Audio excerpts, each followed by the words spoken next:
1. Pois a mim não me parece que sejam menos dignas de lembrança as ações sérias dos homens de bem do que os seus momentos de irreflexão. E porque eu próprio os presenciei, quero agora transmitir o que sei. Aconteceu por altura das corridas de cavalos das grandes Panateneias. Calhas, o filho de Hipônico, apaixonado por Autólico, o miúdo que tinha ganho no Pancrácio, tinham levado a assistir à prova. No final da corrida, Calhas dirigia-se com Autólico e o pai dele em direção à sua casa do Pireu, e com eles seguia também Nicerato. Ao ver Sócrates na companhia de Critóbulo, Hermógenes, Antístenes e Cármides, ordenou a um dos criados que acompanhara Autólico e os seus, e aproximou-se de Sócrates e dos que o acompanhavam, dizendo: Em boa hora vos encontro.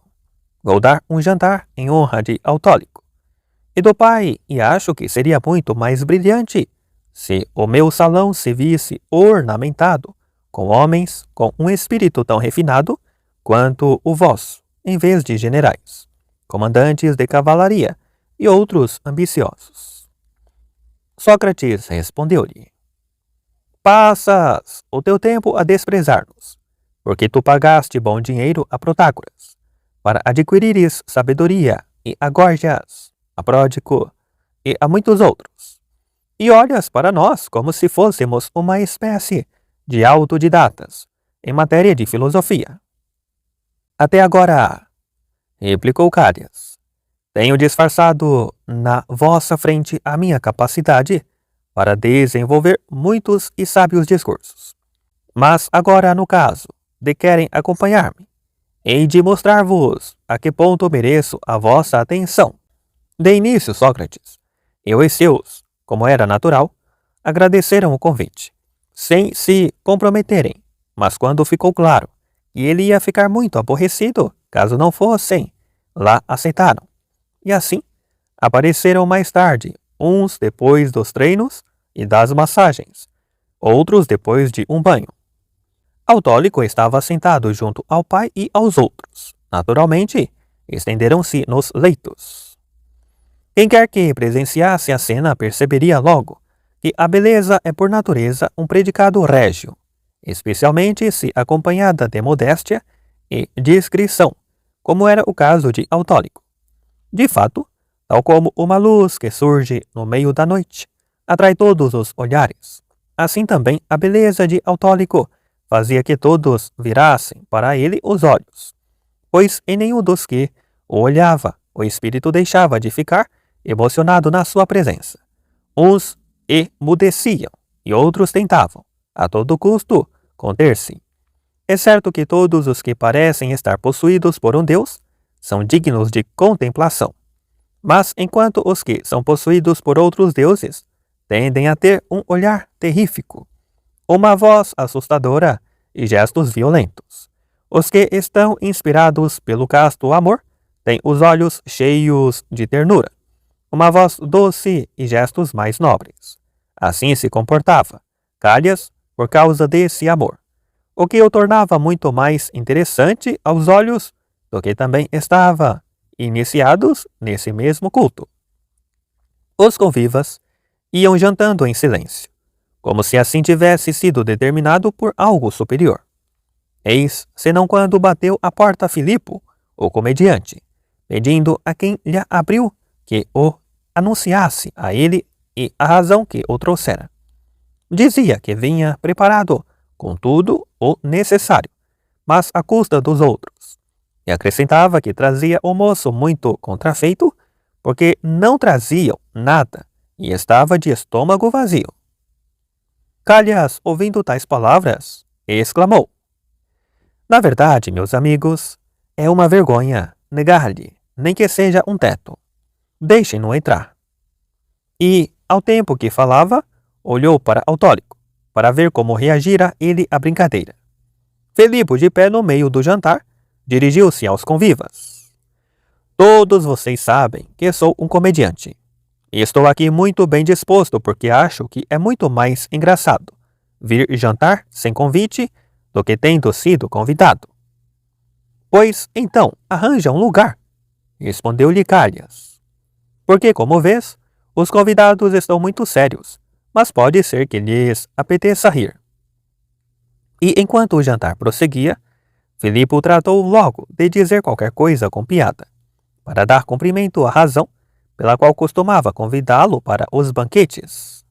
Contudo, não obteve qualquer riso, o que o deixou visivelmente contristado. Pouco depois, quis dizer uma nova piada, mas ninguém se riu dele, pelo que deixou o jantar a meio, enrolou-se no manto e deixou-se estar deitado. Calhas então perguntou-lhe: Que tens, Filipe? Dói-te alguma coisa? Ele gemeu e respondeu: Dói, por Zeus, Calhas, é muito. Porque desde que o riso abandonou a humanidade, o meu negócio foi-se. Antes, era essa a razão pela qual me convidavam para jantar, para que os convivas se divertissem, rindo graças a mim. Mas agora, para que me hão de convidar? Só que para mim, tornar-me sério não seria menos difícil do que tornar-me imortal. E não, ninguém vai querer convidar-me, para que eu retribua o convite, porque todos sabem que não é costume haver jantares em minha casa. Enquanto falava, assoou-se e pela sua voz percebia-se claramente que estava a chorar. Todos tentaram então consolá-lo, dizendo-lhe que haviam de rir noutra ocasião e que iam continuar a convidá-lo para jantar. E Critóbulo até deu umas gargalhadas por causa dos seus lamentos. Então, ele, sentindo este riso, destapou o rosto, exortou o seu espírito à coragem para o combate e ainda tinha que travar a mesa e lá continuou o seu jantar. Quando já tinham retirado as mesas, feito as libações e entoado o peã, apareceu-lhes para a festa um sujeito de Siracusa, acompanhado por uma boa flautista, uma bailarina espantosa, a fazer acrobacias e um rapaz muito bonito, e muito bom a tocar cítara e a dançar. O siracusano ganhava rios de dinheiro com as suas atuações. Depois de o flautista ter tocado a sua flauta e o rapaz a cítara, e de parecer que ambos tinham agradado bastante, Sócrates disse: Por Zeus, Calhas, trataste-nos mesmo bem. Não só nos serviste um magnífico jantar, como também nos proporcionaste o que há de mais agradável à vista e ao ouvido. Calhas respondeu: E se nos trouxessem perfume para que nos deliciássemos também com um bom odor? Nem pensar, respondeu Sócrates. Pois tal como certa roupa fica bem numa mulher e outra num homem, do mesmo modo há perfumes, que convém ao homem e outros à mulher. Nenhum homem, por exemplo, se iria perfumar por causa de outro homem, e as mulheres, sobretudo, as recém-casadas, como a do nosso Nicerato e a do Critóbulo, que falta lhe faz o perfume? Cheiram a elas mesmas. Já o cheiro do azeite, quando é usado nos ginásios, é mais agradável do que é o perfume para as mulheres. E quando falta também se sente mais. Além do mais, quando perfumados, tanto faz escravo como homem livre, cheiram todos a mesma coisa. Pelo contrário, os odores que exalam das fadigas dos homens livres exigem uma maior e mais longa dedicação para se tornarem agradáveis e dignos da sua condição. Disse então Licon: Pois, mas isso está bem para os novos. Agora nós, que já não vamos aos ginásios, havemos de cheirar a quê? A perfeição, por Zeus, respondeu Sócrates. E onde arranjas tu um perfume desses? Nas perfumarias? Não, claro. Onde então? Como disse Teógenes: Enquanto dos bons aprenderás o que é bom, se pelo contrário te misturares aos maus, perderás até o entendimento que tens. Licon respondeu então: Estás a ouvir, meu filho? Claro que te ouve, por Zeus, interrompeu Sócrates. e tira o partido que deve. Por exemplo, quando queria obter a vitória no Pancrácio, depois de ter investigado contigo que seria melhor mestre para tal, foi ter com. Pois, quando se quiser tornar virtuoso, primeiro há de analisá-lo contigo, e depois frequentará a companhia daquele que lhe parecer mais capaz para lhe ensinar a virtude. Então, vários dos presentes se pronunciaram, perguntando um deles: E onde vai encontrar ele um tal professor? Um respondeu que essa matéria nem sequer se poderia ensinar, enquanto o outro defendia que se as outras matérias se podiam aprender, também esta se podia. Sócrates interrompeu-os. Como é um tema discutível, vamos deixá-lo para outra altura e vamos continuar agora o que nos tínhamos proposto. É que estou ali a ver a bailarina de pé e alguém que lhe traz uns arcos. Nesse mesmo momento, a outra rapariga que acompanhava a dançarina começou a tocar, enquanto junto dela alguém lhe ia passando os arcos. Ao todo, 12. Ela apanhava-os, e logo os lançava ao ar e os fazia girar, calculando a altura a que devia atirá-los para depois os apanhar com ritmo. Sócrates observou então, entre muitos outros exemplos que poderia dar, meus amigos, o que está esta rapariga a fazer prova que a natureza feminina não é inferior à do homem em nada, exceto na falta de força e robustez. De modo que se algum de vocês tem mulher, não deve hesitar em ensinar-lhe o que quiser que ela saiba. Antístenes retorquiu. Como é que, então, tu, sabendo uma coisa dessas, não educas a tua Xantipa e aguentas a mais insuportável das mulheres que existem, e acho até das que algum dia tenham existido ou venham a existir? Sabes, é que eu tenho me apercebido que os que querem chegar a bons cavaleiros não procuram os cavalos mais dóceis, mas os mais impetuosos. Acreditam que se conseguirem domar estes, lidarão facilmente com todos os outros cavalos. Ora, eu que quero conviver e conversar com pessoas, casei com ela, porque estou certo de que se conseguir aguentá-la a ela, facilmente conseguirei conviver com qualquer pessoa. Uma tal resposta não parecia destoar do tema que se estava a tratar. A seguir, trouxeram um arco que estava cercado de pontas de espada. A dançarina atirava-se para dentro dele, dando voltas e tornava a sair, dando voltas também por cima delas.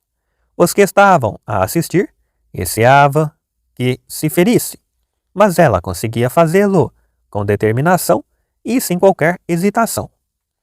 Sócrates então dirigiu-se a Antístenes, dizendo-lhe: Não me parece que aqueles que assistem a um espetáculo destes possa continuar a discutir se a coragem pode ser ensinada, quando até esta rapariga, sendo mulher, passa com tal destemor pelo meio das espadas. Antístenes respondeu-lhe: Ora, assim sendo, não seria melhor que o nosso siracusano exibisse a sua dançarina em frente à cidade, anunciando que, se os atenienses estiverem dispostos a pagar-lhe, os tornará a todos igualmente destemidos, frente às lanças inimigas? Sim, por Zeus, exclamou Filipo.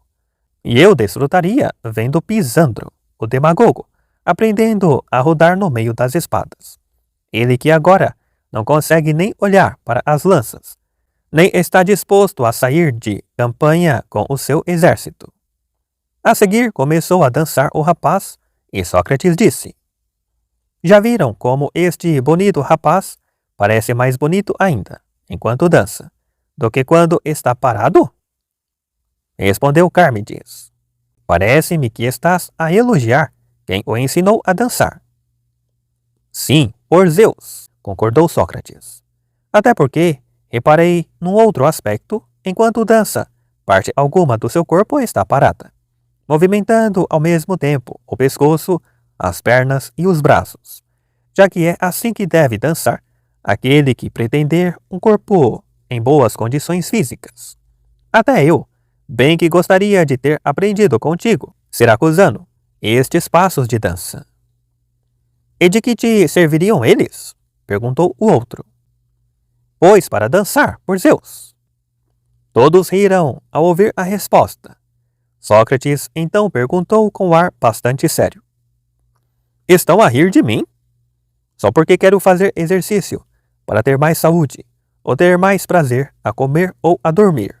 Ou apenas porque me apetece fazer exercício, não como os corredores de fundo, cujas pernas engordam, enquanto os ombros emagrecem, nem como os pugilistas, que desenvolvem os ombros, mas têm as pernas fracas, mas trabalhando todo o corpo de modo equilibrado?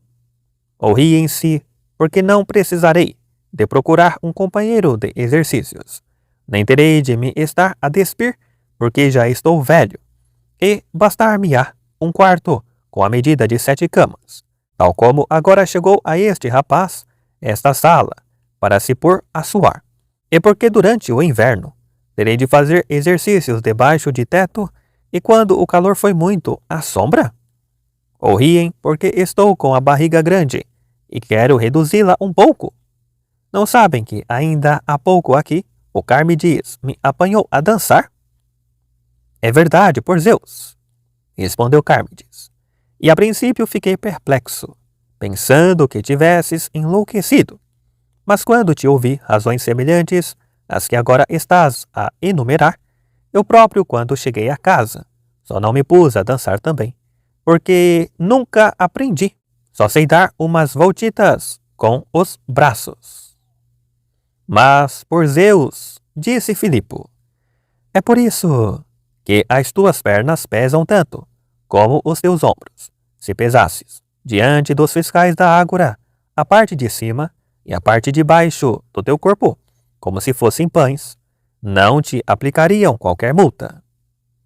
Disse-lhe então Calhas, ó Sócrates, quando fores aprender a dançar, tens de me chamar, para que seja o teu par e aprenda contigo.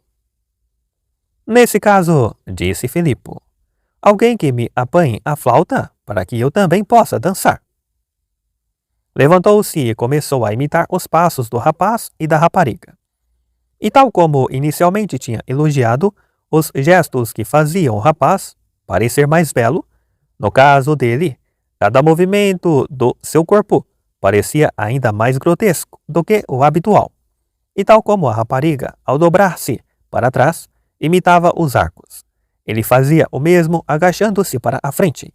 E finalmente, como tinham elogiado o rapaz, porque a sua dança exercitava todo o corpo, ordenou a flautista que tocasse mais depressa e desatou a sacudir ao mesmo tempo o corpo todo, pernas, braços e cabeça. Mas quando se cansou, deixou-se cair no leito e disse: Esta é a prova, meus amigos, que as minhas danças são também um bom exercício. Mas fiquei cheio de sede. O moço que me traga uma taça das grandes. Pois por Zeus, pediu Calhas, também para nós, que também estamos cheios de sede, de tanto nos rirmos de ti.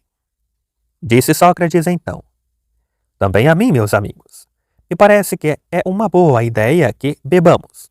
Na verdade, o vinho adormece as penas das almas dos homens, como faz a mandrágora com as pessoas, mas também desperta as alegrias, como o azeite faz com o lume. Contudo, parece-me que ao corpo humano acontece o mesmo que acontece às plantas na terra. Essas, quando a divindade as rega em excesso, não conseguem erguer-se, nem se deixam penetrar pelas brisas, mas, quando bebem só o que querem, crescem muito direitas, florescem e dão fruto. Passa-se o mesmo conosco. Se emborcarmos uma enorme quantidade de bebidas, rapidamente nos falharão os corpos e as mentes, e não poderemos mais nem respirar, quanto mais falar. Pelo contrário, se os criados nos forem brindando aos poucos, com pequenas copas, para usar eu também palavras como as do Górgias, não chegaremos a embebedar-mo-nos, dominados pelo vinho, mas persuadidos por ele, havemos de chegar à maior das alegrias. Assim parecia também aos outros. Filipe acrescentou que as ex-canções deveriam imitar os bons corredores de carros, fazendo com que as taças corressem à volta mais depressa. E eles assim fizeram. 3. A seguir, harmonizando a lira com a flauta, o rapaz começou a tocar e a cantar. Todos o aplaudiram. Carmides disse então: Parece-me, meus amigos, falando como fez o Sócrates a propósito do vinho, que também esta mistura da frescura dos jovens com a música adormece as penas e acorda o amor. Sócrates tomou de novo a palavra. É claro, meus amigos, que eles parecem capazes de nos proporcionar prazer, mas estou certo que nós nos achamos muito melhores que eles. Não vos parece, então, vergonhoso que nem sequer tentemos, estando juntos, sermos úteis ou agradáveis uns aos outros? Muitos responderam: Mostra-nos tu, então, o que fazer e com que palavras teremos melhores resultados. Eu já ficaria muito satisfeito em cobrar a Calhas a promessa que me fez. Disse-me ele que, se aceitávamos vir ao jantar, nos mostraria a sua sabedoria.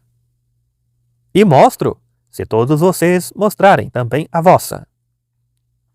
Pois nenhum de nós se opõe a dizer-te o que cada um pensa saber de mais importante. Pela minha parte, disse Calhas, devo dizer-vos que aquilo de que me orgulho mais é de achar que sou capaz de tornar melhores os homens. Antístenes perguntou: E fazê-lo ensinando-lhes algum ofício manual ou a perfeição? A perfeição se entendermos que equivale à justiça. Mas claro, por Zeus, respondeu Antístenes, isso é absolutamente indiscutível, porque a coragem e a sabedoria muitas vezes acabam por trazer o mal tanto aos amigos como à cidade. Agora, a justiça nunca se mistura com a injustiça. Bem, continuou Calhas, quando cada um de vocês tiver dito em que pensa ser útil, então eu próprio não terei qualquer problema em explicar-vos com que artes consigo esse resultado. Mas agora é a tua vez, Nicerato. Diz-nos lá, qual o saber de que te orgulhas? Ele respondeu: O meu pai, preocupado com que eu me tornasse um homem de bem, obrigou-me a aprender o Homero todo, de modo que agora seria capaz de recitar inteiras e de cor a Ilíada e a Odisseia. Ora, e não sabes, interrompeu Antístenes, que todos os rapsodos conhecem esses versos? E como é que não haveria de saber, se os ouço quase todos os dias? E por acaso conheces gente mais estúpida do que os rapsodos? Não, por Zeus, disse Nicerato. Acho que não. De fato, interferiu Sócrates. É evidente que eles não conhecem o sentido profundo desses versos. Agora, tu pagaste um bom dinheiro a Estesímbroto, a Anaximandro e a muitos outros, pelo que não desconheces nenhum dos seus valiosos ensinamentos. Então, e tu, Critóbulo, de que te orgulhas mais? Da minha beleza. E podes mostrar-nos, espantou-se Sócrates, como é que a tua beleza nos pode tornar melhores? Claro, caso contrário, pareceria um inútil, não é verdade? E tu, Antístenes, de que te orgulhas mais? Da minha riqueza, respondeu ele. Então Hermógenes perguntou-lhe se possuía muito dinheiro, ao que ele assegurou que não tinha nenhum óbolo. Tens então muitas terras? Talvez a suficiente para o autólico se empoeirar com ela. Vamos ter de ouvir a ti também. Então, e tu, Carmides, de que te orgulhas tu? Pois eu sinto-me orgulhoso da minha pobreza. Por Zeus! Exclamou Sócrates. Essa é de fato a situação mais agradável. Não provoca invejas, não provoca disputas. guarda-se sem vigilância, e a falta de cuidado ainda a torna mais forte. Então, e tu, Sócrates? Perguntou Callias. De que te orgulhas tu? Ele levantou a cabeça com uma expressão solene e respondeu: de ser um alcoviteiro. Riram-se todos da resposta e ele continuou: vocês riem-se, mas eu sei que ganharia bom dinheiro se quisesse praticar o ofício. E tu, disse Licon a Filipo, é óbvio que te orgulhas de nos fazer rir. E acho que com mais justiça do que o ator Calípides, todo inchado porque consegue fazer chorar uma plateia inteira. Então, e tu, Licon? Perguntou Antístenes. Não nos vais tu também dizer de que te orgulhas? Pois não sabem todos que deste meu filho? Bem, e ele é óbvio que da sua vitória, acrescentou alguém. Autólico corou e disse: não, por Zeus, eu não. Estavam todos encantados por lhe ouvirem a voz e olharem para ele, enquanto alguém perguntou: e então, de que, Autólico?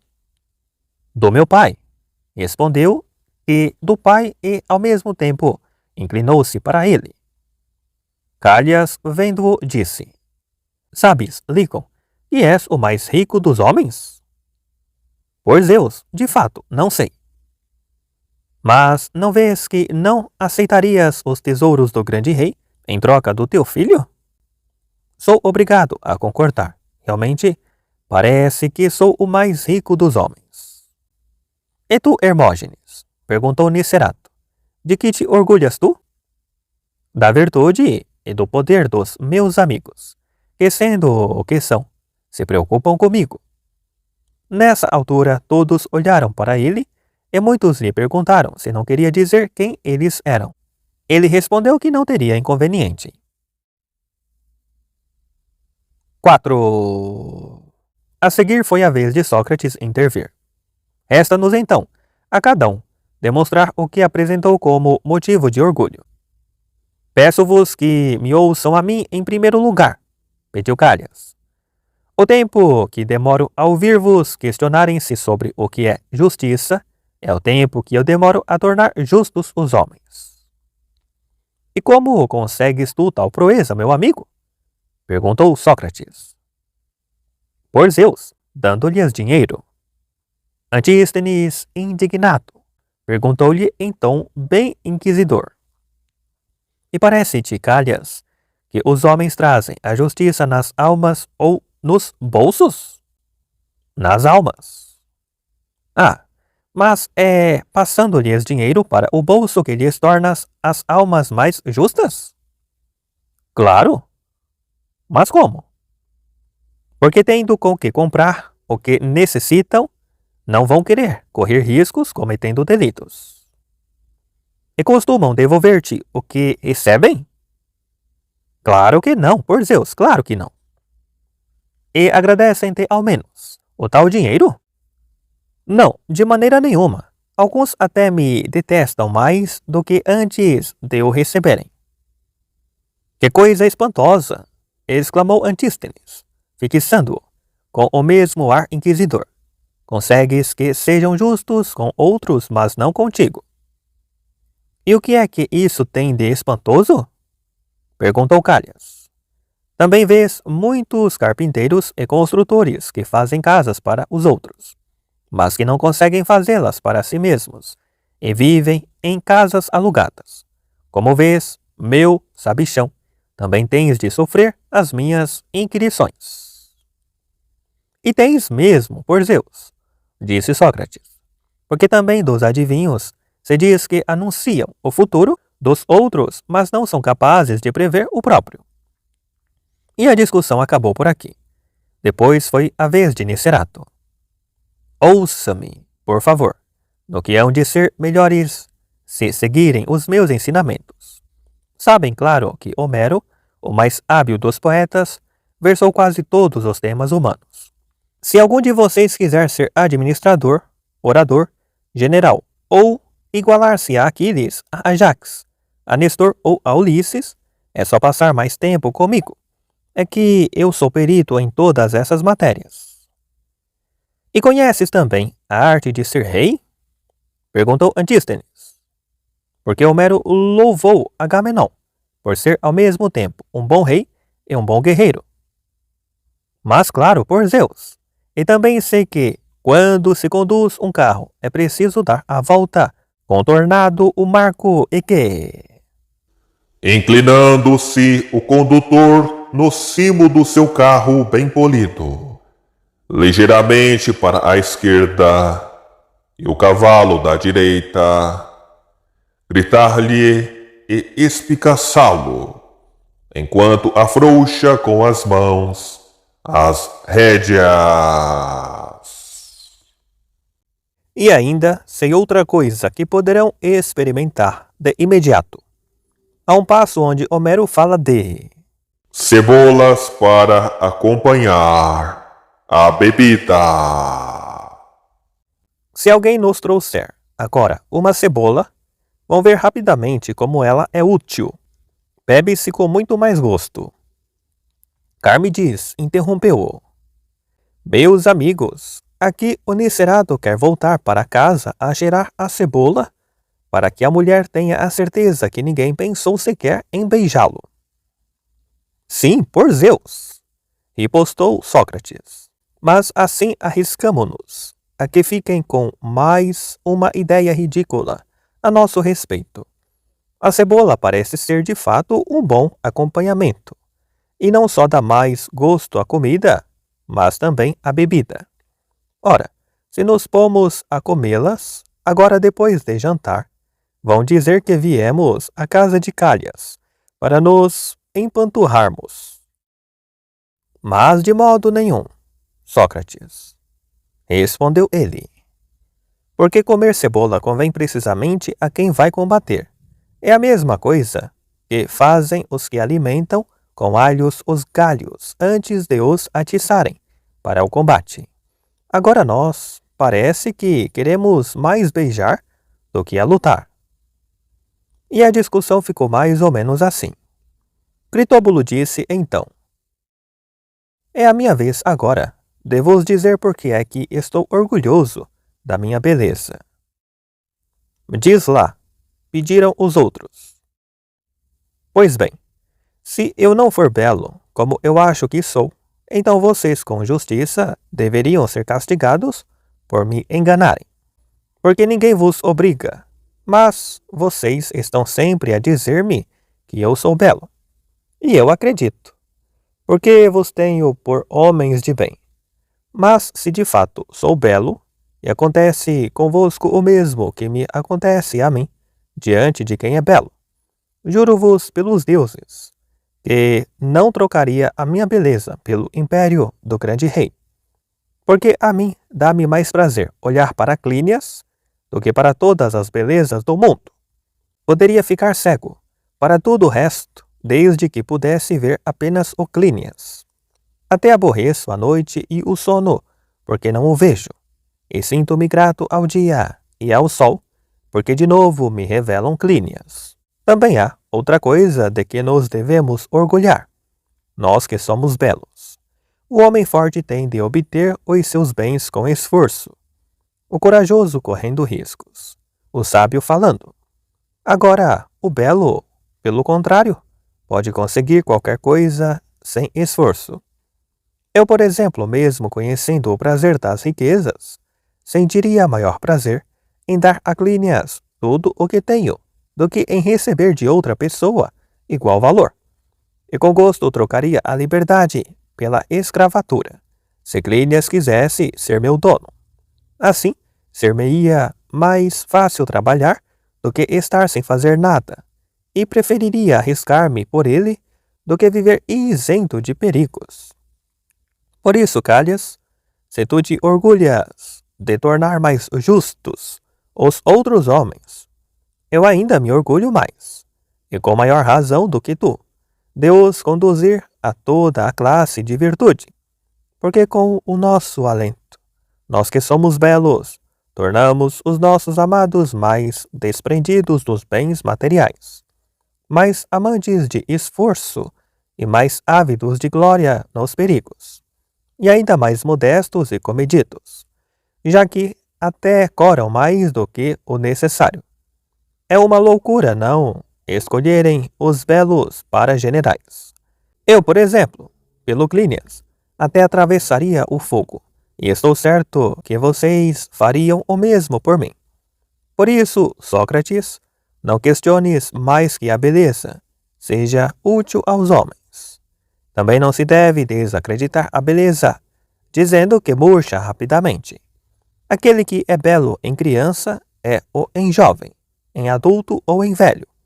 A prova é que se escolhem os mais belos, 2 anciãos para carregar os ramos de Atenas, porque se reconhece que a beleza, em qualquer idade, e se de boa vontade se consegue das pessoas o que cada um deseja, então estou certo de que eu, agora, sem dizer uma única palavra, convenceria com mais facilidade este rapaz e esta rapariga a beijarem-me do que tu, Sócrates, mesmo que fizesses uso de toda a sua eloquência. E como? Estás a vangloriar-te de seres mais belo do que eu? Mas, claro, por Zeus! Exclamou Critóbulo. A menos que fosse o mais feio de todos os silenos, que aparecem nos dramas satíricos. Sócrates, de fato, parecia-se com eles. Certo, lembro-me, então, de fazermos um concurso sobre a nossa beleza, quando acabarmos esta conversa. E os juízes serão não o filho de Príamo, Alexandre, mas estes que estão aqui, e que achas tu, estão mortos por te beijar. E o Clínias, Sócrates, não te submeterias ao seu juízo? Mas será que tu não consegues deixar de pensar no Clínias? Achas que vou pensar menos nele, por não dizer o seu nome? Não sabes que trago na alma uma imagem dele tão nítida, que se tivesse de o esculpir ou o pintar, não o faria, de modo menos fiel, do que se estivesse a olhar para ele. Sócrates acrescentou: Pois se tens tão nítida a imagem dele, para que estás sempre a incomodar-me, arrastando-me para onde o possas ver? Ora, Sócrates, porque vê-lo faz-me feliz, enquanto que a imagem, em vez de prazer, produz saudade. Disse então Hermógenes: Ó Sócrates, não me parece que te fique muito bem não te preocupares mais com Critóbulo, que está tão afetado pela sua paixão amorosa. E achas que ele está assim desde que se dá comigo? E desde quando, então?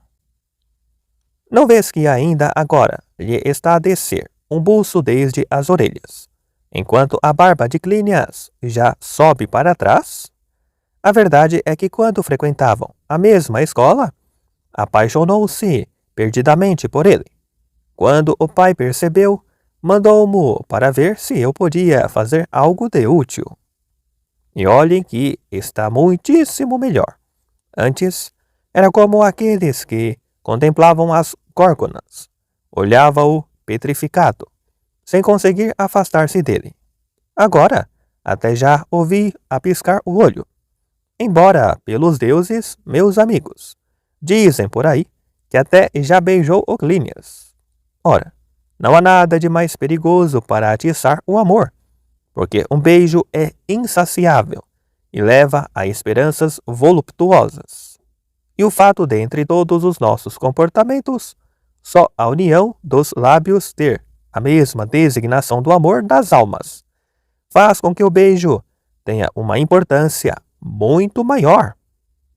É por isso que eu digo que aquele que quiser ser casto não deve beijar rapazinhos. Carmides interveio então. Na verdade, Sócrates, fazes um grande estardalhaço na frente dos teus amigos para os afastar dos rapazes belos. Mas eu próprio, por Apolo, já te vi a ti um dia na escola, quando andava à procura de uma coisa no mesmo livro, com a tua cabeça apoiada na cabeça dele e o teu ombro nu encostado ao ombro nu de Cristóbulo? Pois exatamente, respondeu Sócrates. Foi por isso que, como se tivesse sido mordido por um animal selvagem, eu fiquei com o ombro a doer-me para cima de 5 dias, e parecia que me tinham mordido o coração. Mas agora, continuou, ó Cristóbulo, vou te proibir aqui na frente destas testemunhas todas que me toques até que tenhas tanta barba no queixo como tens cabelo na cabeça. E era assim que as brincadeiras se misturavam com as conversas sérias. Então disse Callias: é a tua vez, Carmides, de explicar por que te sentes orgulhoso da tua pobreza. Pois bem, respondeu Carmides, não está toda a gente de acordo em que é melhor ter coragem do que medo, que é melhor ser livre do que ser escravo, que é melhor ser objeto de cuidados do que ter de dispensá-los a outros, ter a confiança da pátria em vez da sua desconfiança? Pois bem, eu aqui na cidade, quando era rico, tinha medo que alguém me assaltasse a casa, me roubasse os meus bens e me fizesse mal.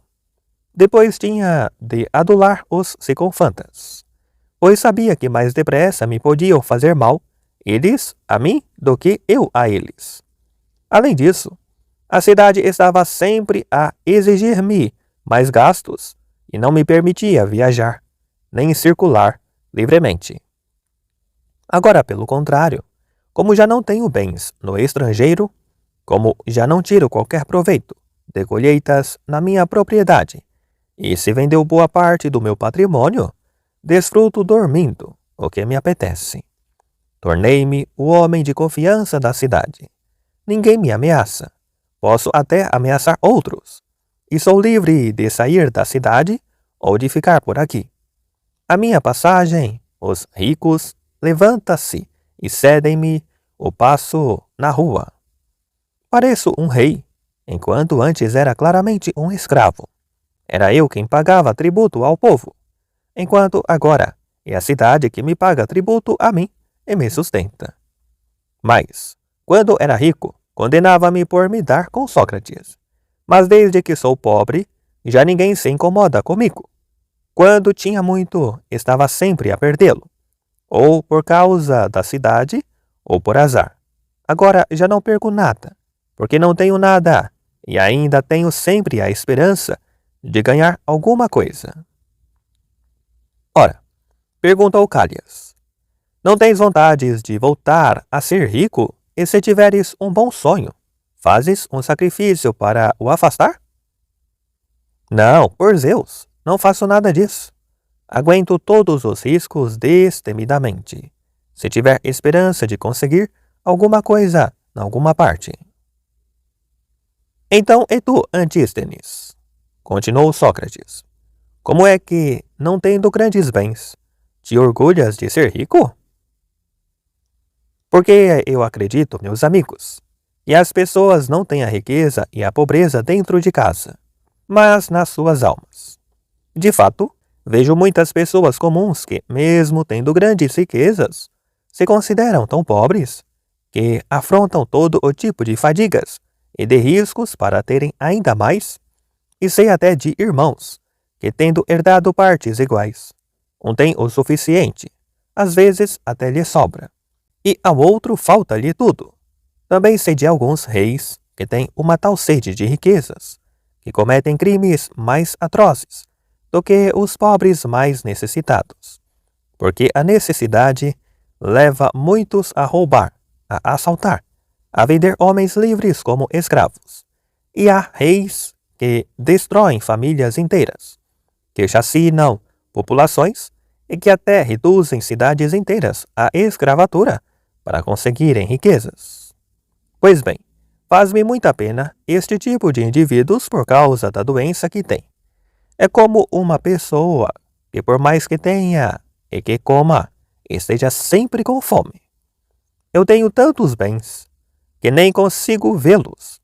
Mas ainda tenho que chegue para comer até já não ter fome, ou beber até já não ter sede, e para me vestir de maneira que quando saio não tenho mais frio do que o nosso Calhas, que é riquíssimo.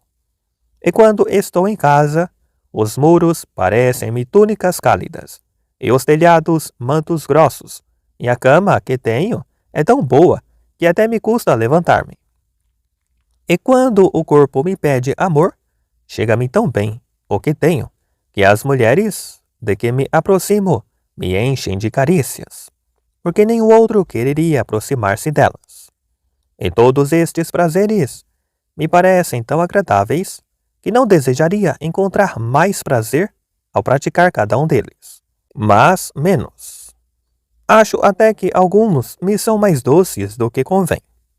Mas aquilo que possuo de mais valor na minha riqueza é que se alguém me tirasse o que tenho agora, não vejo nenhum trabalho, por pobre que fosse, que não me proporcionasse o suficiente para viver. Porque até quando quero comprar alguma coisa, não compro no mercado o que há de mais luxuoso, que é também o mais caro, e vou antes buscá-lo ao armazém da minha alma. O meu prazer é muito maior quando espero que as coisas me façam falta para as procurar do que quando consumo qualquer coisa cara, como acontece agora, que tenho aqui este vinho de Taços, mas bebo sem ter sede. Além disso, é lógico que sejam muito mais justos os que preferem a simplicidade à abundância de bens, porque os que se conformam com o que têm anseiam menos pelo alheio. Vale a pena considerar como este tipo de riqueza torna os homens mais liberais. E o exemplo é aqui o Sócrates, a quem devo a minha riqueza, que não fazia cálculos, nem media o que me dava, e proporcionava-me tudo quanto eu pudesse levar. E eu agora também não o escondo de ninguém. Mostro a todos os meus amigos a minha abundância e partilho com quem o desejar a riqueza da minha alma. Além do mais, o mais precioso dos bens, o ócio, esse tenho sempre e por essa razão posso ver os espetáculos que merecem mais ser vistos, ouvir o que de melhor se pode ouvir e o que ainda me é mais caro, passar o tempo livre de que disponho junto a Sócrates. Ele também não procura mais os que levam mais caro, mas antes convive, sobretudo, com aqueles de quem gosta. Foram estes os seus argumentos. Calhas disse então: por era, se invejo a tua riqueza é também porque nem recebes ordens da cidade, como se fosses um escravo, nem as outras pessoas se incomodam por não lhes emprestares dinheiro. Não, por Zeus, não o invejes, disse Nicerato, porque eu vou pedir-lhe emprestado, não precisar de nada. Eu que aprendi com Homero a contar. 7 suportes novos, 10 talentos de ouro, 20 caldeiros reluzentes, 12 cavalos. Pensando e contando por que não paro de aspirar a ter a maior riqueza possível. Se calhar, é por isso que alguns me acham demasiado ambicioso.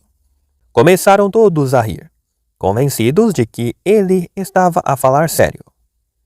Houve alguém que disse então: é a tua vez agora, Hermógenes, de dizer quem são os teus amigos e demonstrar que tem grande influência e que se preocupam contigo, para deixares claro por que é que te orgulhas deles. Ora bem, é evidente que helenos e bárbaros acreditam que os deuses sabem tudo, tanto o presente como no que há de vir. Por exemplo, todas as cidades e todos os povos, através da adivinhação, perguntam aos deuses o que é que devem que fazer e o que é que não devem fazer. Também é certo que acreditamos que eles são capazes de nos fazerem bem e de nos fazerem mal. A verdade é que todos podem aos deuses que afastem deles calamidades e lhes concedam benefícios. Pois bem, estes deuses, que sabem tudo e são onipotentes, são de tal modo meus amigos que na sua preocupação por mim, nunca afastam de mim o seu olhar, nem de noite nem de dia, onde quer que vá, nem em qualquer coisa que pretenda fazer. Pela sua capacidade de previsão também, me indicam o que vai acontecer em cada situação, enviando-me mensageiros, vozes, sonhos e voos de pássaros, dizendo-me o que tenho de fazer e o que não devo fazer. Quando lhes obedeço, não tenho qualquer motivo para me arrepender. Nas ocasiões, houve já em que, por não ter seguido as suas indicações, foi castigado. A estas palavras, respondeu Sócrates: Nada do que dizes me surpreende, mas ainda assim, deixa-me perguntar-te como os serves para que eles sejam tão teus amigos. Por Zeus, respondeu Hermógenes, é um serviço muito barato. Louvo-os, o que não me traz qualquer despesa. Ofereço-lhes uma parte do que me dão a mim. Falo bem deles sempre que posso, e quando juro por eles, nunca o faço em falso. Por Zeus, disse Sócrates, se com esse comportamento consegues a sua amizade, é porque os deuses, acho eu, também prezam a perfeição. Estas palavras foram proferidas assim, em tom sério. Quando chegou a vez de Filipo, perguntaram-lhe o que via ele nas farsas para se orgulhar delas. Ora, então não vale a pena, quando todos sabem que eu sou um comediante, quando acontece alguma coisa de bom, me chamam logo para participar, enquanto, quando lhes acontece alguma desgraça, fogem de mim como do demônio, com medo de começarem a rir à gargalhada? Disse-lhe então Nicerato: Por Zeus, tens boas razões para estar orgulhoso. A mim, os meus amigos, quando lhes acontece algo de bom, afastam-me do caminho, mas se acontece alguma desgraça, fazem tudo para procurar algum parentesco nas nossas genealogias e não me largam mais. Está certo, disse Cármides. Então, e tu, Siracusano, de que te orgulhas tu? É óbvio que do teu rapaz. Não, por Zeus, claro que não. Traz-me até muitos cuidados, porque sinto que há muitos a tentar perdê-lo. Sócrates, ao ouvi-lo, disse: Por Héracles, que mal tão grande fez o teu rapaz para que o queiram matar? Não, o que eles querem não é matá-lo, querem deitar-se com ele. E tu achas que se isso acontecesse ia conduzi-lo à perdição?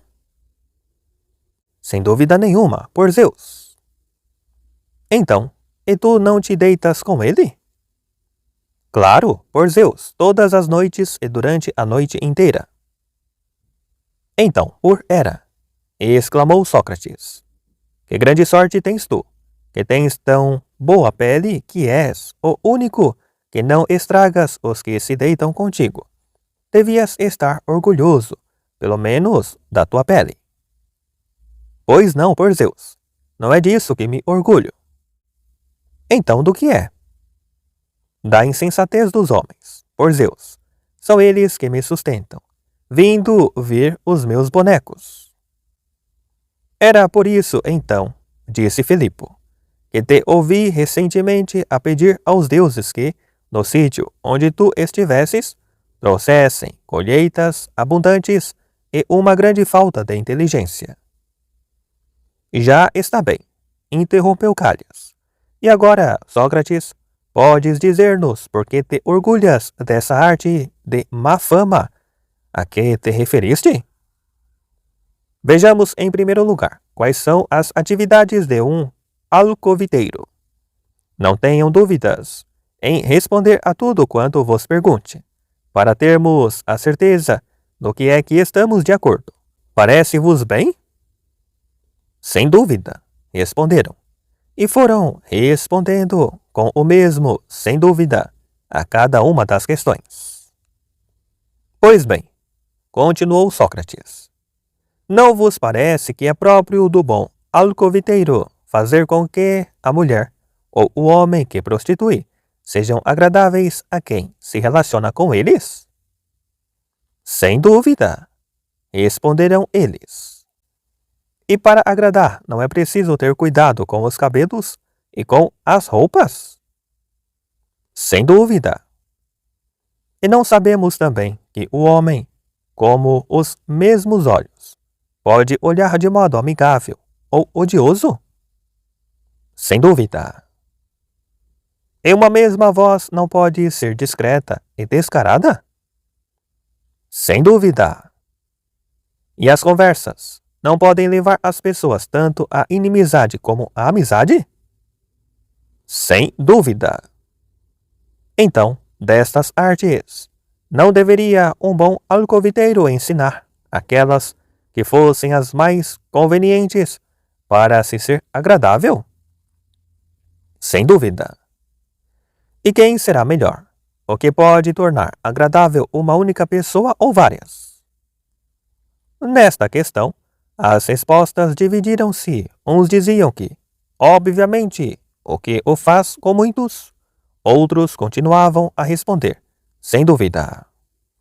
Depois de ter conseguido que concordassem com ele neste ponto, Sócrates continuou.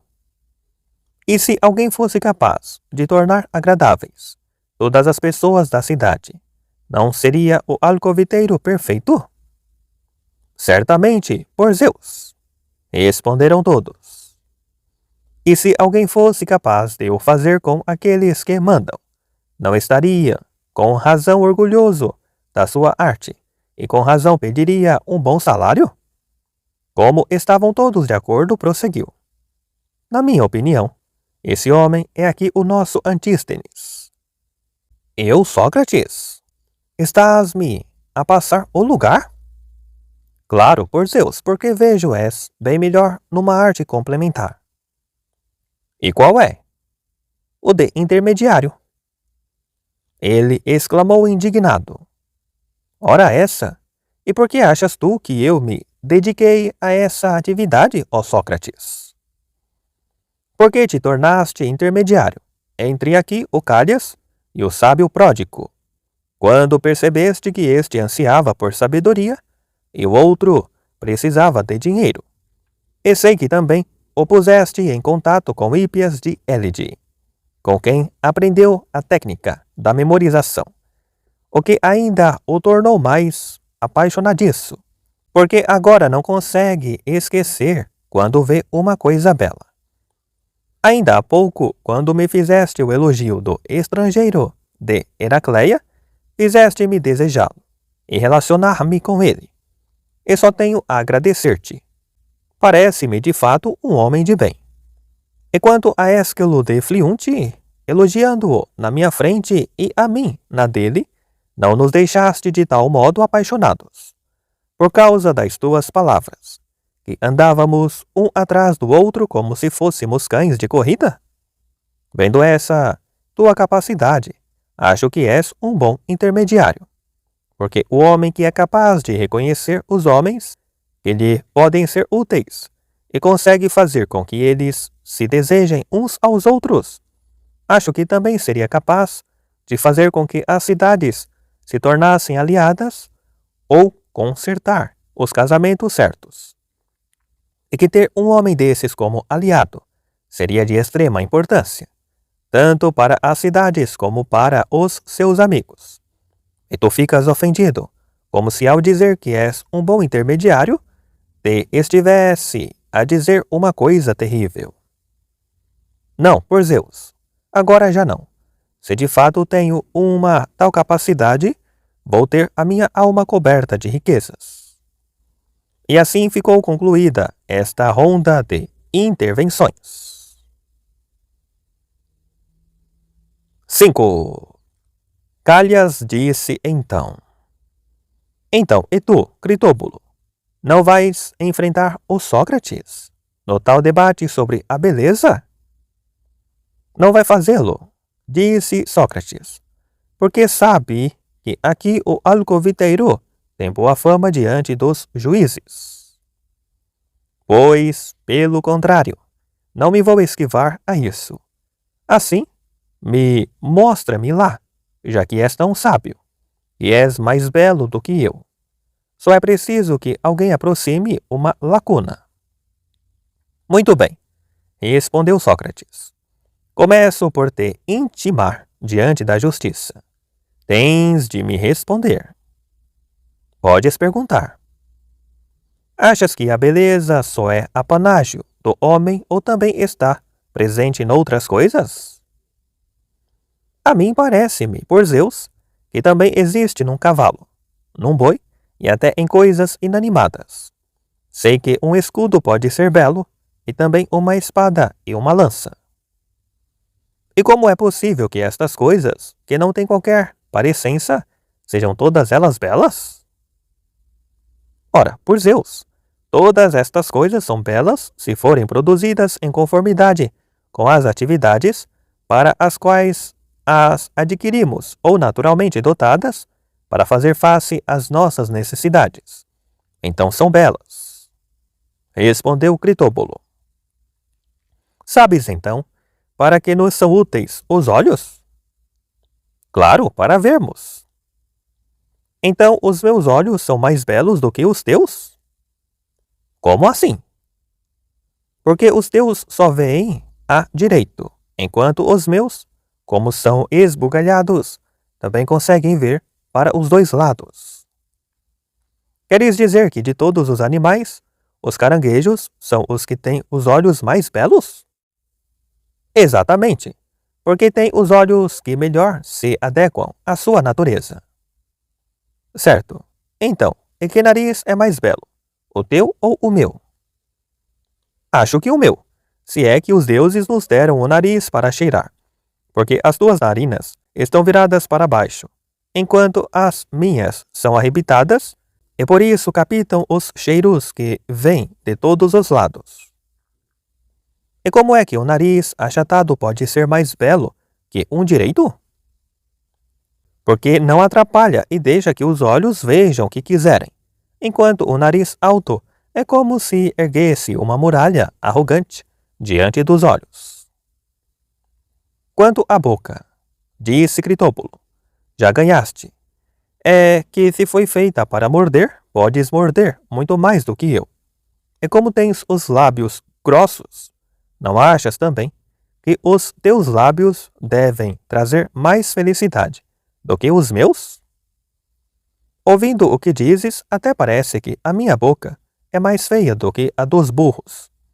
Mas achas que o fato de as náiades, sendo deusas, darem à luz os silenos, muito mais parecidos comigo do que contigo, prova que eu sou mais belo do que tu? Critobolo respondeu. Já nem sei que te diga. Vamos lá a votos, para saber quanto antes qual é a minha pena ou a minha multa. Mas peço que votação seja secreta. Não quero que a tua riqueza e a do Antístenes pesem contra mim. O rapaz e a rapariga votaram. Então, de forma secreta, Sócrates pediu para que alumiassem também Critobolo, para que os juízes não se enganassem, e que o vencedor recebesse como prêmio dos juízes, não fitas, mas beijos. Quando se virou a urna, e todos os votos eram a favor de Critobolo, Sócrates lamentou-se. Ai, o teu dinheiro, Critobolo, não se parece com o de Calhas, porque o dele torna os homens mais justos e o teu, como acontece na maior parte das vezes, corrompe os juízes e os jurados. 6. Depois disto, uma parte dos assistentes animava Critobolo a receber os beijos que premiavam a sua vitória, enquanto outros tentavam convencer o dono dos moços e outros ia gracejando. Como Hermógenes permanecesse calado, Sócrates chamou-o e perguntou-lhe: Sabes dizer-nos, ó Hermógenes, o que é ter mal beber? Com exatidão não sei, mas posso dizer o que me parece ser. Então diz lá o que te parece. Acho que ter mal beber é tornar-se uma companhia desagradável por causa do vinho. E não achas que neste momento nos estás a tornar a tua companhia desagradável por causa do teu silêncio? Enquanto vocês falam? Não, nos intervalos da conversa. Não achas que enquanto vocês falavam, ninguém podia meter no meio um pelo, quanto mais uma palavra? Sócrates respondeu: Ó Calhas, não podes vir aqui ajudar um homem que está posto entre a espada e a parede? Vamos a isso. Sempre que a flauta estiver a tocar, nós calamo-nos todos. Hermógenes respondeu: Querem então que faça como o ator Nicóstrato, que recitava tetrâmetros ao som da flauta, que fale também eu ao som da flauta? Pelos deuses, Hermógenes, disse Sócrates, faz isso. Acho que tal como o canto é mais agradável ao som da flauta, também as tuas palavras se tornariam mais doces ao som da música, especialmente se as acompanhares de gestos, ao compasso das palavras, como faz a flautista. Disse Calhas então: Ora, assim sendo, quando o nosso Antístenes estivesse a interrogar um dos convidados, qual seria a música apropriada? Para quem estiver a ser interrogado, acho que a melhor música seria o silvo, exclamou Antístenes. Enquanto estavam com estas conversas, o siracusano, vendo que ninguém prestava atenção às suas exibições, porque se entretinham uns aos outros, voltou-se para Sócrates, aborrecido. É a ti que chamam o pensador? Seria pior se me chamassem o que não pensa. Sim, mas disse que pensas sobre essas coisas lá de cima. E sabes de algo que seja lá mais acima do que os deuses? Mas por Zeus, não é com os deuses que dizem que tu te preocupas, e sim com coisas completamente inúteis. Mesmo assim, estar-me-ia a preocupar com os deuses, pois é lá de cima que nos ajudam com a chuva e é lá de cima que nos dão luz. E se o que eu digo é pouco interessante, tu também és culpado por me estares a desafiar. Deixa-te disso, e diz-me a quantos passos de pulga estás de mim? Dizem que também te dedicas à geometria? Antístenes interveio então. Ó Filipo, tu que és o máximo a fazer essas comparações, não achas que aqui o nosso amigo pode ser comparado a um insultuoso? Sim, e há por aí muitos outros como ele. Sócrates interrompeu-o. Não te ponhas a fazer muitas comparações. Não vás parecer tu também um inconveniente. Bem, se o comparasse aos que são mais belos e melhores, estaria mais certo que me chamassem adulador do que inconveniente. Pois agora mesmo estás a achá-lo inconveniente, porque qualquer outro é melhor do que ele. Queres então que o compare aos que são piores que ele? Não, os que são piores também não. Que não o compare com ninguém? Exatamente, não o compares com ninguém. Bem, mas se me calo, não vou estar a pagar o preço que devo por este jantar. Será muito fácil, respondeu Sócrates. Basta que estejas calado, precisamente nas alturas em que não deves falar. E ficaram por aqui este episódio de Mal Beber. 7. A seguir, uns propunham que se continuasse com as comparações, outros que não. No meio do burburinho que se levantou, Sócrates tornou a intervir. Já que estamos todos com vontade de falar, por que não cantamos um coro?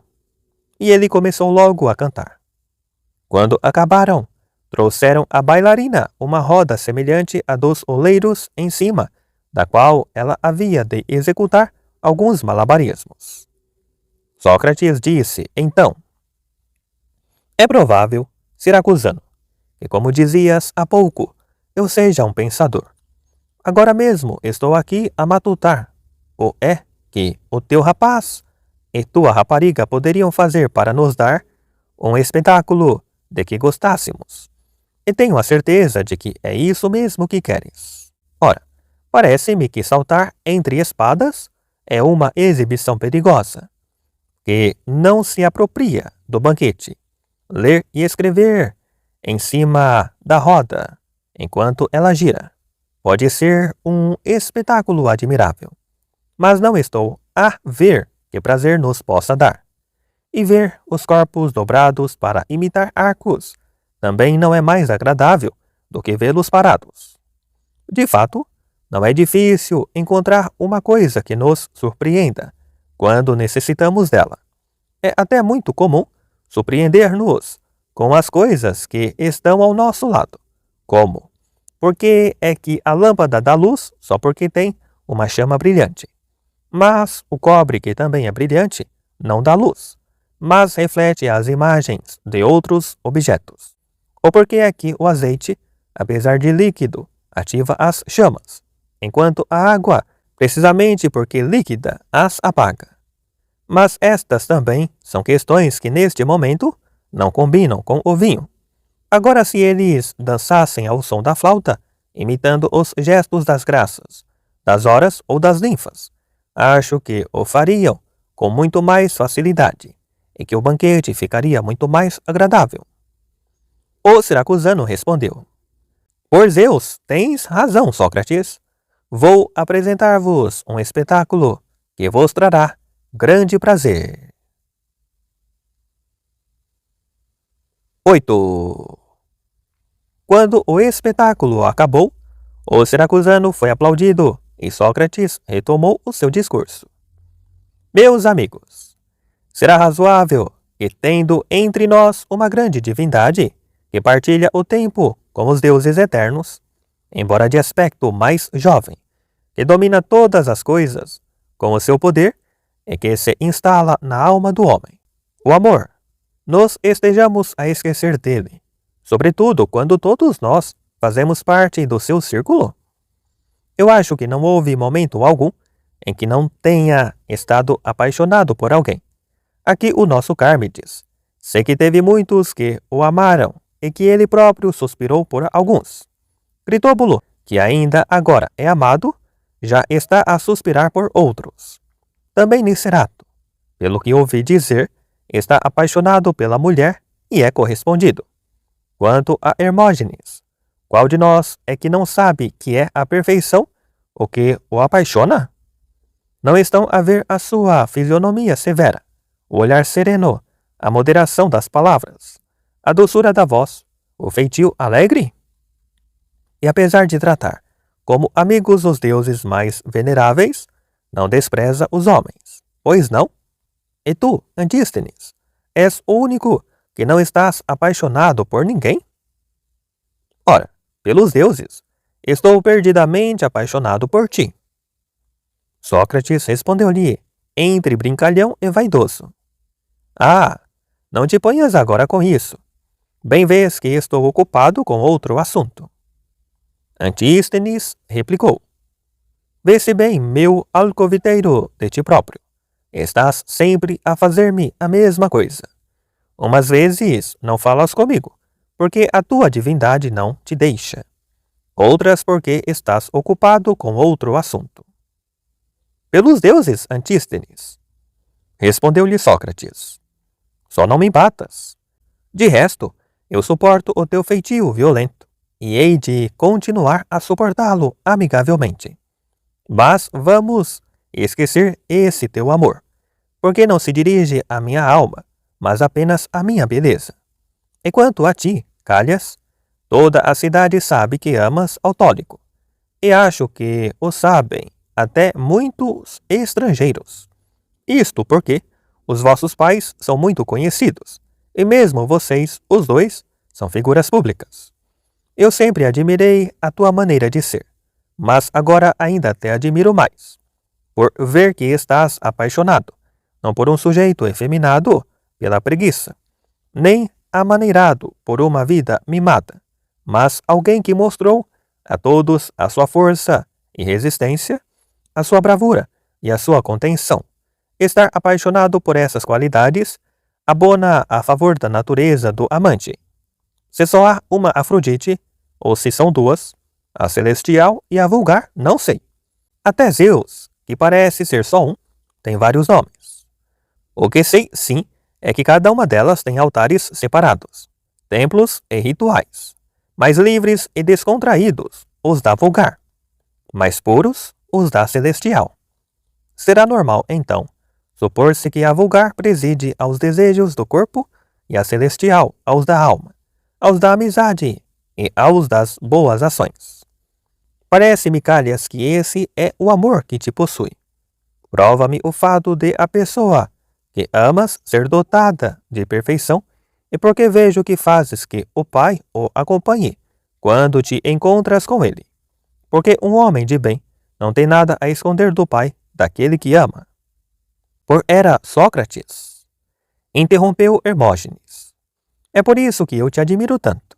Agora, ao mesmo tempo que está a ser amável com Calhas, estás também a ensinar-lhe como se deve comportar. Sim, por Zeus, respondeu Sócrates. E para que ainda possa desfrutar mais, tenciono mostrar-lhe que o amor da alma é superior ao do corpo. Todos sabemos que, sem amizade, nenhuma relação vale a pena. Pois bem, ao amor dos que admiram o caráter, chama-se habitualmente uma doce e livre imposição. Pelo contrário, muitos dos que só desejam o corpo censuram e detestam os gestos dos que amam. E mesmo que amem corpo e alma, a flor da juventude tem as estações contadas. E quando murcha, a amizade forçosamente murcha com ela. A alma, pelo contrário, quanto mais o tempo avança, mais sábia e digna se torna. Além disso, a fruição da beleza física acaba por fartar, de modo que, tal como depois de comer demais, ficamos infartados, forçosamente acaba por acontecer o mesmo com esses prazeres com rapazitos. Pelo contrário, a amizade da alma, como é pura, não traz fastio, mas também não compensa menos em prazer, como alguém poderia pensar. Com ela, cumpre-se precisamente aquela oração com a qual pedimos a Deus, que nos conceda ser dignos das suas obras, por palavras e ações. A admiração e amizade que manifesta pelo amado uma alma bela e livre, modesta e generosa, que se destaca entre as da mesma idade, sem deixar de ser afetuosa. Não são sentimentos que precisem de explicações. O que vou demonstrar, sim, é como é natural que um tal amante seja correspondido pelos seus amados. Em primeiro lugar, quem poderia odiar alguém que nos considere perfeitos? Alguém que sabemos que luta mais em prol do bem do amado que do seu próprio prazer? Alguém que lhe garante que a sua amizade não diminuiria, mesmo que fizesse alguma coisa errada, ou que se tornasse feio por causa de uma doença? Como é que aqueles que estão unidos por uma amizade comum não hão de ser felizes a olhar um para o outro? Não hão de conversar com carinho, não hão de confiar e receber confiança, não hão de cuidar um do outro, de se alegrar com os sucessos, de se afligir nos desaires, de desfrutar quando estão de saúde e de encontrar com mais frequência ainda quando um deles está doente, de ter ainda maior cuidado quando estão longe do que quando estão perto? Estas coisas todas não fazem parte dos encantos do amor? Fazendo assim, passam a vida toda, até a velhice, amando a amizade e desfrutando dela. Pelo contrário, aquele a quem só preocupa o corpo, por que razão é que haveria de ser correspondido pelo mais novo? Por procurar a satisfação dos seus próprios desejos e deixar ao rapaz a pior das vergonhas? Ou por tentar afastar o amado dos outros, sobretudo dos familiares. E o fato de não se servir da força, mas da persuasão, ainda o torna mais odioso, porque aquele que é violento revela-se como ser perverso, enquanto aquele que convence corrompe a alma de quem se deixa convencer. De fato, aquele que vende a sua beleza por dinheiro, porque é que há de ter mais afeto ao seu comprador do que alguém que vende qualquer produto no mercado? E como pode haver amor quando se une quem é novo a quem não é, quem é belo a quem já não o é, quem está apaixonado a quem não está? Assim, o rapaz não participa, como uma mulher, dos requebros amorosos do homem, mas antes contempla abstêmio um homem embriagado pelo amor. Não é, pois, de estranhar que até ganhe aversão ao amante. E quem pensar um pouco descobrirá que não há desentendimentos entre aqueles que se amam pelas suas qualidades, enquanto em relações sem pudor acontecem muitos crimes. Agora vou explicar como é impróprio de um homem livre relacionar-se com quem prefere o amor do corpo ao da alma.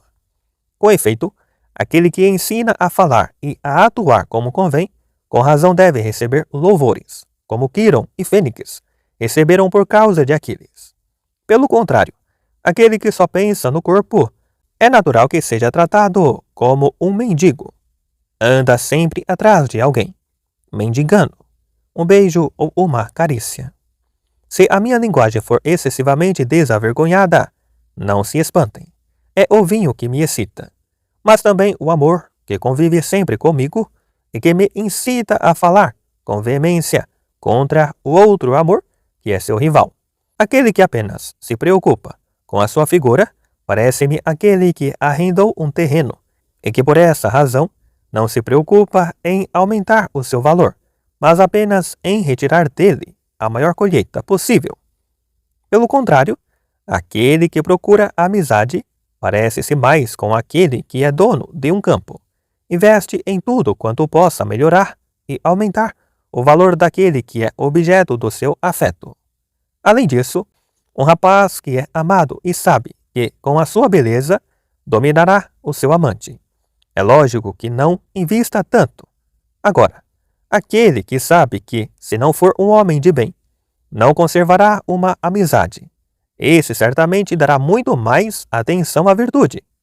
Ora, o maior bem para aquele que procura no rapaz que ama um bom amigo é que forçosamente tem de exercitar a virtude, pois com más ações não tornará melhor o moço com quem convive, e com falta de vergonha e de domínio não tornará o seu amado nem atinado nem decoroso.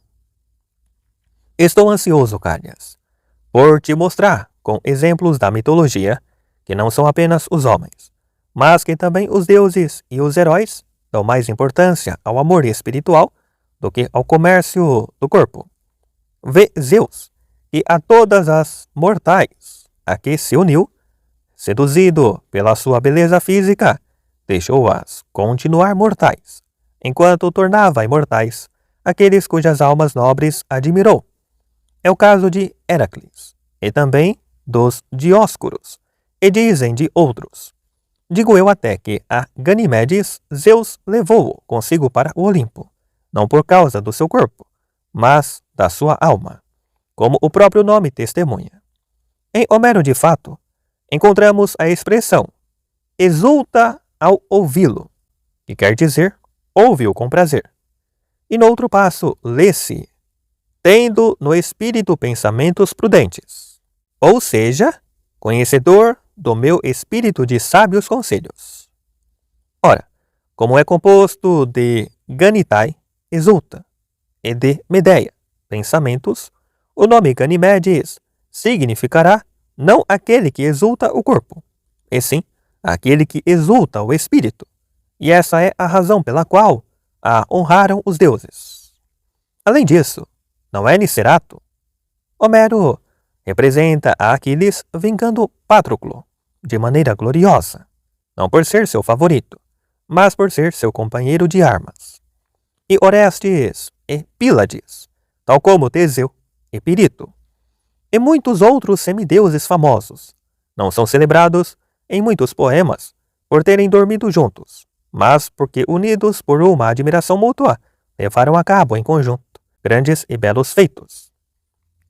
E se falássemos de atos nobres dos nossos dias, não teríamos dificuldade em constatar que são praticados por aqueles que estão dispostos a enfrentar dificuldades e riscos por amor à glória, e não por aqueles que preferem o prazer à fama. Pese, embora Pausanias, o amante do poeta Ágaton, ter dito, em defesa dos intemperados, que um exército poderia ser muito mais poderoso se constituído por amantes e amados. Dizia ele que, na sua opinião, estes mais do que outros se envergonhariam de se abandonarem uns aos outros. Esta afirmação é espantosa, pois significaria que aqueles que menos se preocupam com censuras e que menos vergonha têm seriam os que mais se preocupariam por não cometer atos vergonhosos. Como prova, dizia que essa era a opinião de tebanos e elidenses, quando afirmava que, apesar de se deitarem com os seus favoritos, faziam com que eles alinhassem a seu lado no combate. Este é um hábito que nada tem a ver com o nosso caso, pois entre eles é um hábito que está normalizado, enquanto nós temo-lo por imoral. Até me parece que, ao colocá-los ao seu lado, é porque não confiam que sozinhos aqueles que amam sejam capazes de agir como homens valentes. Pelo contrário, os lacedemônios, que julgam que aquele que cede aos apetites do corpo não obtém nada, nem de belo, nem de bom, instruem de tal modo aqueles que amam na coragem, que até entre os estrangeiros, e sem estar alinhados pela mesma cidade que os seus amantes, nunca os envergonham, abandonando os seus camaradas, porque acreditam na vergonha e não na desonra. Julgo que estaríamos todos de acordo com o que estou a dizer, se nos perguntássemos a qual dos dois tipos de amantes iríamos confiar os nossos bens, os nossos filhos ou o nosso reconhecimento. Acho que até aquele a quem agrada mais a beleza física do seu amado confiaria melhor todas estas coisas àqueles que amassem a sua alma. Quanto a ti, Calhas, acho que deves agradecer aos deuses que te tenha inspirado o amor por Autólico. É óbvio que aspira à glória, já que, para ser proclamado pelos juízes vencedor no Pancrácio, suportou muitos trabalhos e penas.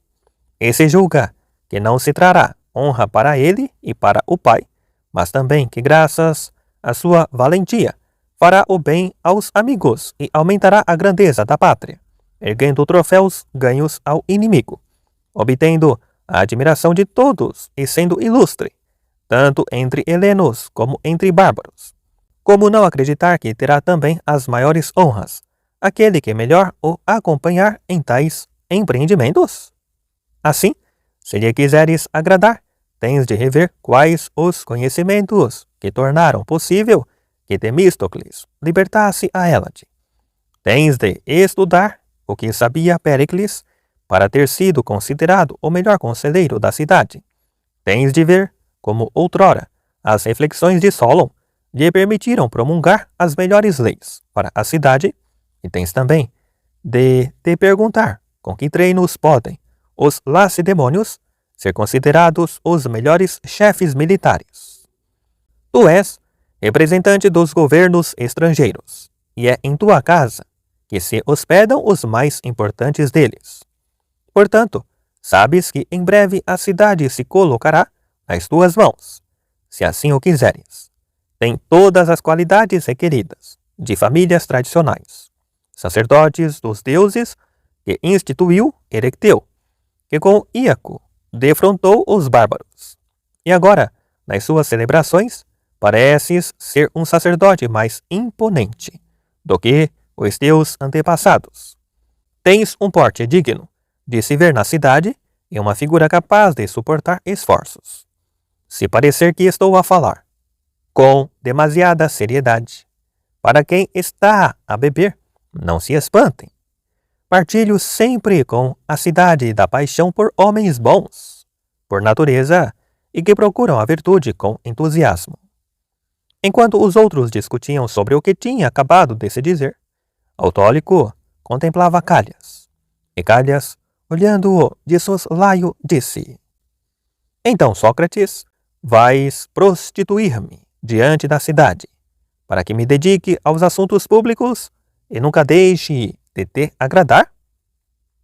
Sim, por Zeus, exclamou ele, com a condição de que todos vejam que te preocupas com a virtude, não apenas em aparência, mas a sério. Porque as falsas aparências rapidamente as desmascara. A experiência, pelo contrário, o verdadeiro valor. Só se um Deus não quiser, é que não torna maior o brilho da fama com cada uma das suas ações. 9. A conversa acabou assim. Autólico levantou-se, porque já se fazia tarde, para ir dar o seu passeio. Lícon, o pai, que se dispunha a sair com ele, virou-se para Sócrates e disse-lhe: Por era, Sócrates, pareces-me ser um homem de bem. Assim que saíram, foi instalado na sala um cadeirão e entrou o siracusano anunciado.